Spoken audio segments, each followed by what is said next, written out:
Hello and welcome to DIY Machines, where in today's episode I'm going to show you how to build your very own portable, battery powered, Bluetooth controlled dry ice machine. And it has colour changing LEDs. It's a really cool trick for your next Halloween party.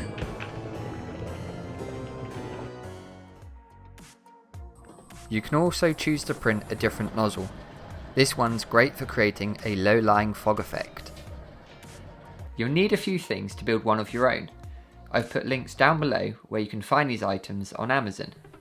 You'll need an Arduino Nano, an L298N motor driver board, an 8-cell battery holder with integrated switch, and 8 AA batteries to go with it, a mini self-adhesive breadboard, a 12-volt high-torque DC motor with geared reduction box, a HM10 Bluetooth module, a couple of contact switches, a stationary holder, some M3x6 and M3x10 bolts, 3 M3 nuts and 2 M3 washers, 1 long M6 bolt and 2 M6 nuts. My bolt is about 40mm long, and some wires. I'm going to use a mixture of breadboarding wires and some ordinary wire to solder with, some filament for the 3D printed parts. I'm using PLA, a container for the main body. I'm using a plastic food container and it measures about 20 centimeters wide, 20 centimeters deep and 27 centimeters high. Optionally, if you would like to add LEDs to your nozzle as I have mine, you'll need a ring of LEDs. This project is made possible thanks to the generosity and support of my Patreons and chilistick.com. You can find a link to Chilistick and my Patreon page in the description below. The first thing we need to print is the arm which holds the dry ice container. I've printed mine in PLA with an infill percentage of 60%, as it needs to be strong to lift the ice and cope with the steam from the hot water and the cold air from the dry ice. Once the print is complete, you'll need to remove the support material. Put the stationary pot into the arms which we just printed. Lower this inside your container, then mark on the side where we need to drill a hole so that the arm is able to move up and down without colliding with the rest of the container. Make another mark on the opposite side of the container. Drill both of these marks out with an 8mm drill bit.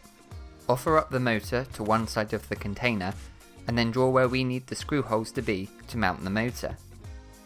Drill these 4 markers out again, but this time use a 3mm drill bit. Use 4 of the M3x6 bolts to secure the motor. Now we'll add an M3x6 bolt and nut to the main arm. This will be used later to secure the arm to the shaft of the motor. The nut goes on the inside of the arm.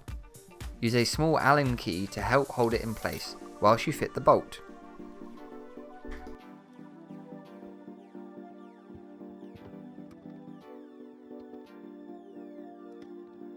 Next, we'll fit the M6 bolt and M6 nuts to the other side of the arm.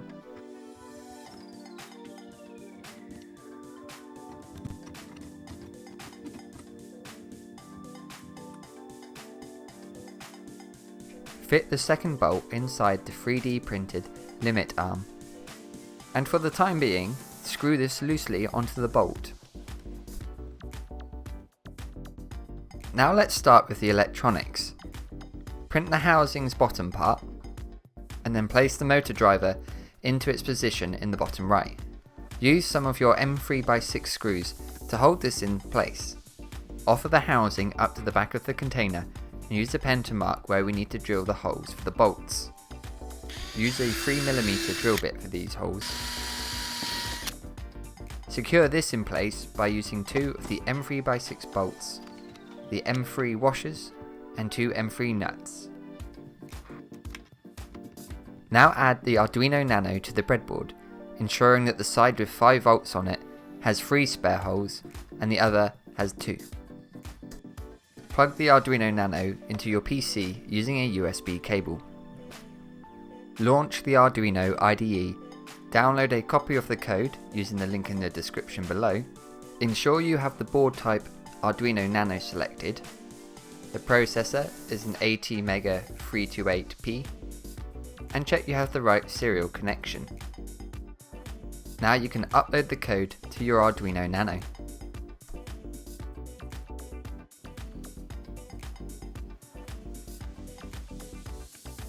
Peel off the self-adhesive backing and push it into place. If you would prefer to follow a wiring diagram, you'll find one linked in the description below. Otherwise, watch on. Now we'll extend the wires coming from the battery holder. The wires will need to come down the side of it and up to this terminal on the motor driver board.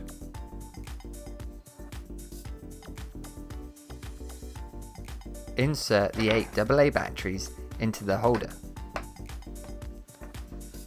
and use some hot melt glue to secure it in place.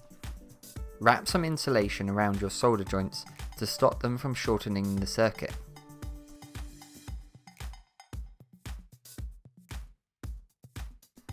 Connect the 2 wires from the battery holder to the motor driver board. The red one goes up top and the black one in the middle. To connect the motor to the motor driver board, feed through the white and red wires. The red wire goes on the left at the top, and then the white wire goes to the right at the top. The unused wires on the motor aren't required, so these can be trimmed away. Now we need to add a short length of wire from the ground terminal on the motor driver board to the ground on the Arduino Nano. Remove this jumper from the motor driver board.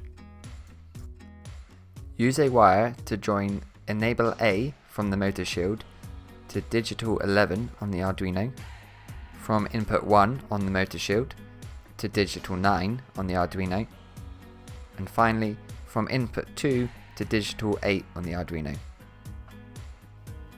Now we need to solder some wire to our contact switches. The wire will need to be long enough to go from here all the way through the casing back to the Arduino Nano. Once you've finished soldering, feed all 4 wires through the side of the case. Connect 1 wire from each switch to ground. The remaining wire for one switch can go to digital 3, and then the wire on the other switch can go to digital 4. Connect your Arduino to your PC via USB again and open the Arduino IDE. Open the serial monitor and ensure the baud rate is 9600. Now we'll install our limit switches. Undo the nut with the arm on slightly and apply some glue to the shaft of the bolt. And then screw the bolt back on, ensuring that the arm sets in the same position as the 3D print inside the container. Switch on the power coming from your AA batteries.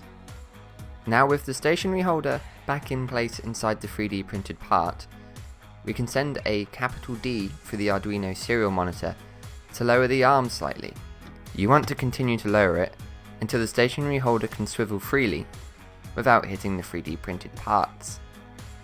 Now apply some glue to the contact switch which is connected to digital 4 on the Arduino.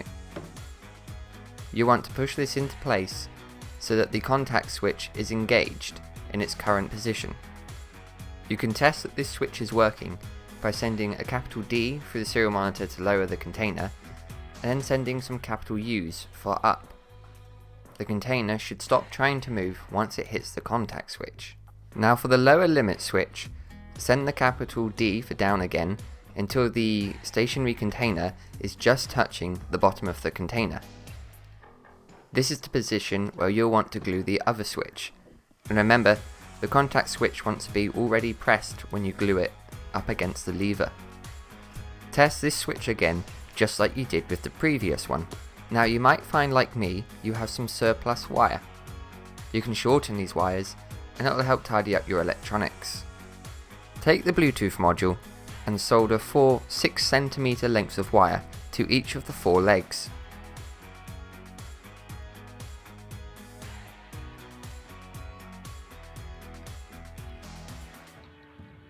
Connect the wire from VCC on the Bluetooth module to 3.3 volts on the Arduino Nano.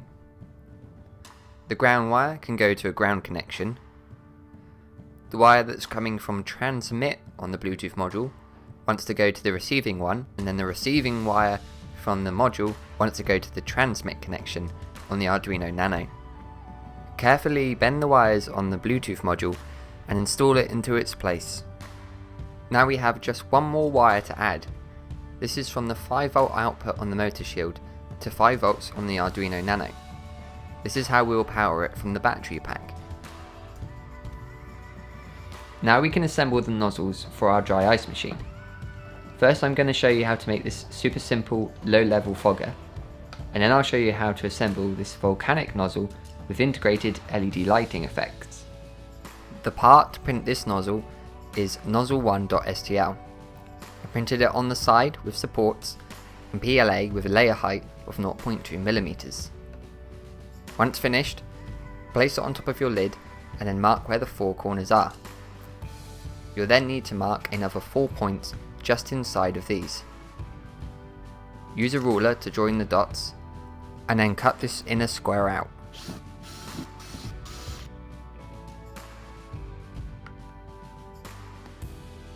Put some hot melt glue onto the top of the 3D print and then insert this from the underside of the lid.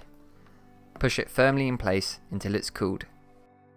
For the volcanic nozzle with integrated LEDs, print the file nozzle2.stl. Again, I used PLA and a layer height of 0.2mm. The first thing we'll need to do is solder 3 wires to our NeoPixels.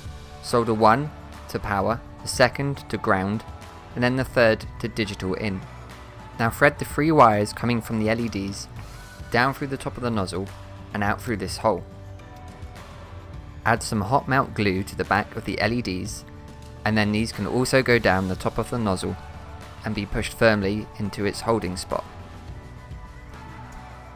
Add a dab of hot melt glue to where the wires pass through, and then use some pieces of insulation tape to tidy up the wiring. You can now use some hot melt glue to hold this in place just like the other nozzle, but this time make sure that the wires come out on the top side of the lid. Now the lead for the power goes to the 5V connection, the ground lead goes to ground, and then the digital in lead needs to go to D6 on the Arduino.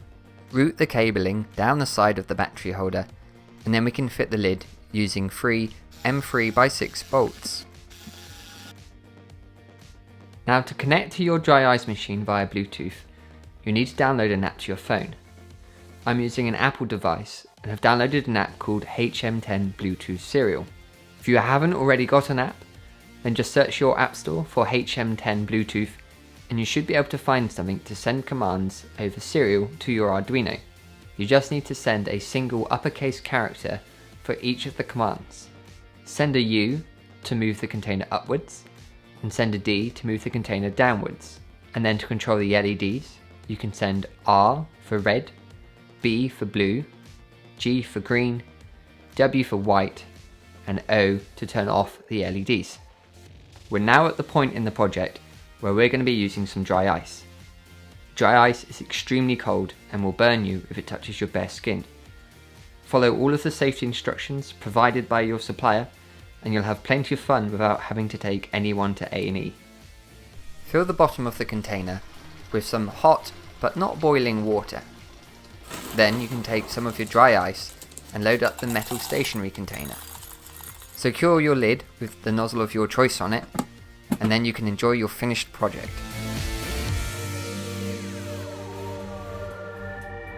Thanks for watching. Why not check out some of the other projects available on my channel? And if you haven't yet, don't forget to subscribe and share this with anybody who might like to build one of their own. Until next time, ciao for now.